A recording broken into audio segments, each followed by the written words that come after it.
opinion. If we don't have the difference of opinion, we don't get the odds that we like, and I think you know, we're probably all struggling to get the odds that we like in this particular race. I think it's fairly obvious that we're looking at, in essence, for a lot of people, a 4-horse field that may be affected by the remaining 5 in the field, and I think that that's probably how most of the handicappers are looking at it.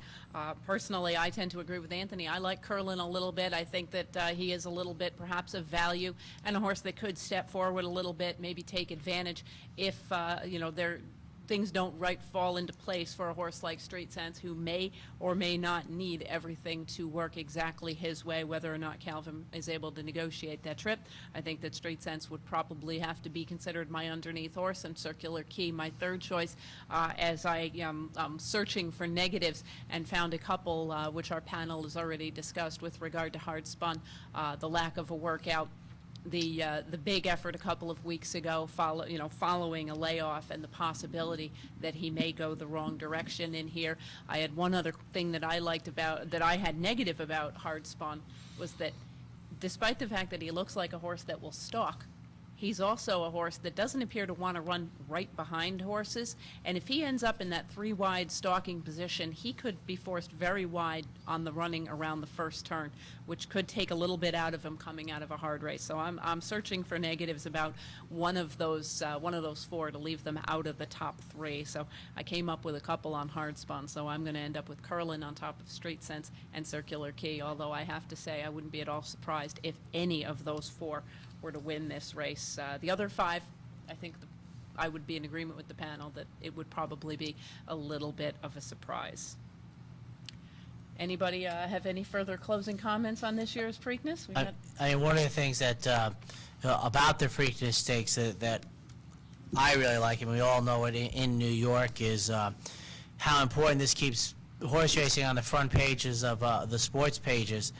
The front of sports pages, if Street Sense wins this race. And I think, you know, obviously when you pick a horse for second, you think he has a very good chance to win. One of the things I really like, and this is one of the few old school things that I still hold on to, is I love the fact that he worked out very sharply the other day, and I just think that, you know, one of the things I've always said about workouts, and I'm not a big believer in what I see in the paper, but in the Triple Crown races, there's so many eyes on you that I think the workouts are more believable, and I just think he's in a period of time that he has been prepared to run well, and I expect him to run very well, and it will be so very exciting, obviously, should he win the Preakness Stakes, and in this great game, that is something certainly worth rooting for if you have to tear up tickets along the way. And one of the things I'd be interested if Vegas would post the line, the Derby horses versus the other 4 versus 5, to see what the number came out, because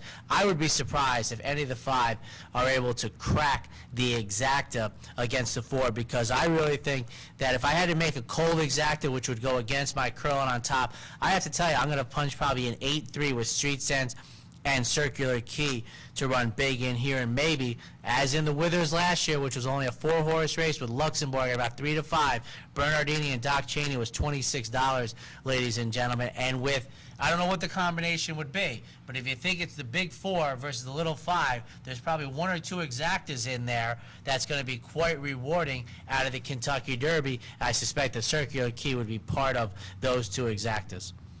And you make a good point about the value as opposed to the rooting interest as a racing fan. And I think the rooting interest as a racing fan will be the short exacta of Street Sense and hard spun, because if it winds up that way, I think that's going to be the shortest exacta on the board probably, sure. But that will be the best result for horse racing, because not only do we have a chance for a Triple Crown winner, but we have a live rivalry going ahead into perhaps the Belmont Stakes, but certainly into the 3-year-old races into the summertime. So that'll be a rooting interest as a horse racing fan. It is the 20th anniversary of Ali Shiba and Bet Twice. Tom? Really? I didn't know that. Okay. That's why Anthony's here. No, I mean, I just think that you know, the rooting interest has to be for Street Sense, because we'd like to see a Triple Crown possibility. We all are interested in that aspect of the game. I think it would be absolutely wonderful for the game and wonderful for New York racing. The interesting thing is that he looks like he's the best horse here. You know, one Yes. question I'd ask you guys, you know, of the five others. So let's say the 4 from the Derby aren't there, and we're just running these guys. Is it CP West? I mean, if you re-handicap the race that way quickly in your mind, who's the top horse? Well, I would have to go for Exchanger. Okay. For me, because I just think there's some serious question marks based on pedigree that we didn't get into very much Okay. here. I mean, and I've talked about this before. This is going to be part of the game. There's going to be so much sprinting pedigree when you talk about classic races that you get beyond it. But Exchanger, to me, you talk about Dominguez, the position, the race over the track, some very hard and fast rules in the game. He'd be the one that I'd pick. I mean, my wagering, I am going to take a shot against, I'm going to do $1 exact the box and throw 4 horses in there, take a shot against both Hard Spun and Street Sense, just for the heck of it, because those exactas will be, you know, phone numbers. And I'm going to have Circular Key, because I Great think game. he's going to be decent odds. CP West, who I mentioned before, King of the Roxy, and then I'm debating between Exchanger or Flying First Class. Probably will tilt to Exchanger, though. But as I say, for $1, you box those 4, it's $12. And if something crazy happens, you wind up with a nice payday. And that's that's where you what we wanna all be. want. That's what we're all looking for, Absolutely. is a nice payday. And it's obviously hard to find it in certain races, but we certainly hope that you have good paydays on Preakness Saturday this week. We've got a great card of racing that'll include a number of stakes races on the undercard.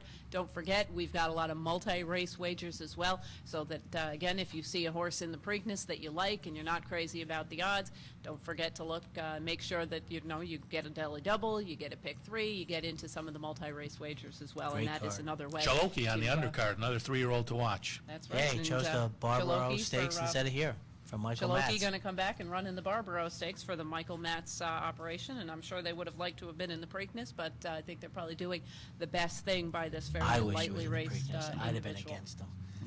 But that'll wrap up this evening's program. I'd like to thank our panelists, Tom Amello, Anthony Mormino, and Seth Merrow. I'm Jeanne Wood. Thank you very much for joining us for this Preakness edition of our handicapping seminar.